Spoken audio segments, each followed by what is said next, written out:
Good morning મિત્રો, સવારમાં આપણે આગી ગયા છીએ વાડીએ અને વાડીએ જ છીએ મિત્રો.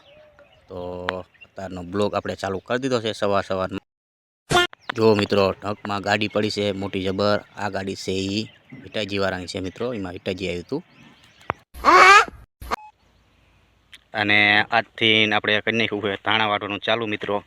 જો આજ મુહૂર્ત કર્યું, પહેલું ચરી વાટવાનું ચાલુ છે. કાલથી હવે રેગ્યુલર ચાલુ થઈ જાય છે. 4-5 દીમાં વાઈટ નાખશું ધાણા મિત્રો. આવા છે વાટવાનું ચાલુ કરી નાખ્યું. વાંધો નહીં ને તો કોમેન્ટ કરીને કહેજો. અને હાલો મિત્રો, હવે તમને હું ઘઉં બતાવું. આપણા સહેલું પાણી પાવાનું છે. હવે તમે જોઈને પછી મને કહેજો સહેલું પાણી પવાય કે ન પવાય, કોમેન્ટમાં કહેજો મિત્રો.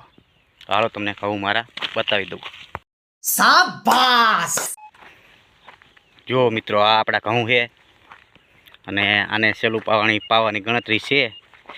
તો તમે કમેન્ટ કરી કહેજો પવાય કે ન પવાય. જો આવા ઘઉં છે મિત્રો. પવન ચડે છે એટલે આડા બહુ પડવાની શક્યતા છે. જો પવન ન ચડે તો સારું, પવન ચડશે તો આડા બહુ પડશે. તો મિત્રો, આજનો બ્લોગ અહીંયા આપણે એન્ડ કરશું. ફરી મળશું નવા બ્લોગમાં. આવજો, બાય બાય.